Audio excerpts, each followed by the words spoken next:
Okay, good evening and welcome to Mishna Yomi. I've sort of divided the last six Mishnayos into two shiurim because Mishnah Dalet and Hay and Perek Zion really were one.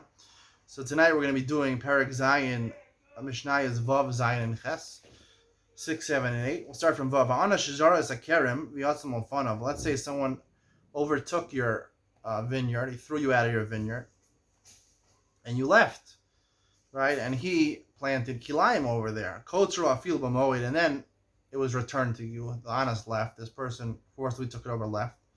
Even now, it's Chol HaMoed. When he returns it to you, and you have Kilayim in your field, you cut down, even during Chol HaMoed, you're not supposed to harvest your crops. You do it during Chol HaMoed to remove the Kilayim. Ad kama hu nosin lepol ad shlish. He's even mechuyev to give even a third more than workers who would harvest the field would normally take. You have to pay them even a third more. If they take $30, you have to pay them $40 on Chol HaMoed to make sure they take it down. Yes, or mikan, if they're charging more than that, Kotzar kedarko v'holech afil lachar moed, you can wait till after the moed and then harvest it with the normal workers who will charge the normal price. When is it considered an anas? Mishayishka. When is it considered that it belongs to the anas in terms of the field? We're going to see in the next Mishnah it does not mekadesh it, even though, because like we said before in the previous Mishnayos, ein adam ozer davar she'eino shelo, it's not his anymore. You can't ask for something which doesn't belong to you. It doesn't belong to him. He stole the field. It's not his. When is it called an anas that you're allowed to even be kotzer during Chol HaMoed, Mishayishka, when the original name of the person, the original owner's name is taken off the field? People don't think of it as his field anymore.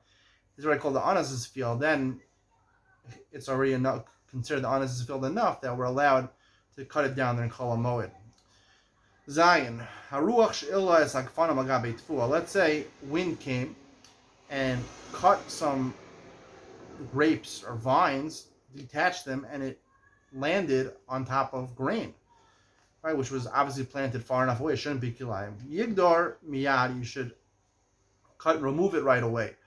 Imiru ones mutter. If an onus happened that you couldn't remove it right away, it's mutter. It's not mekadesh, because again, it has to be ladas. It has to be of your will, we learned earlier, and not against your will. Let's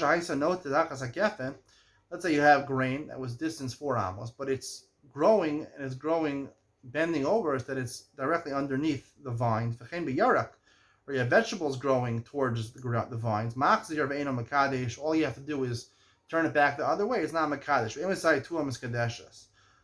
At what point would it be miskadesh if you left it there? Mishatashrish, when it takes root, or some say mishatashlish, when it grows a third more of its growth, or when it takes root, the time that it would take for it to take root, if it's left underneath the funnel for that amount of time, then it already asters. By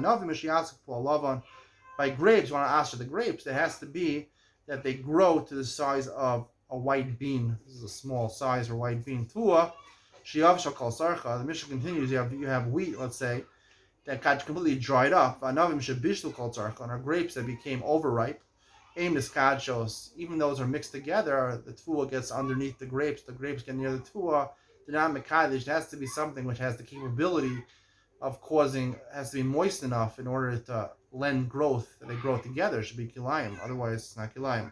Mishna ched, atitz nakov. Let's say you have a pot growing a vegetable or a plant in there, or tefua, that has a hole in the bottom, so therefore it can get sustenance from the ground. Mekadesh bekerim. If you put that next to a vine, it would be kilayim, and it would be makadesh. It would make it usher. Ain't no knuckle, ain't no makadesh. There's no hole, so it's not really a plant. It's detached from the ground. There's no connection between the ground and the plant, so it's not makadesh. Rabbi Shimon Omer is ocean makadesh.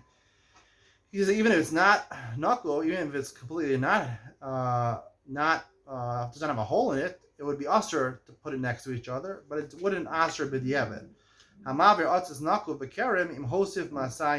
If you pass by a vineyard with a pot of, I don't know, wheat or something like that, and it has a hole in the bottom, so if by the time you finish passing over the karam, you already waited the time that it would take to grow 1/200th, it would aser makadish. Like we said, atzis hanakov would, according to Tanakama, would be a problem in a karam.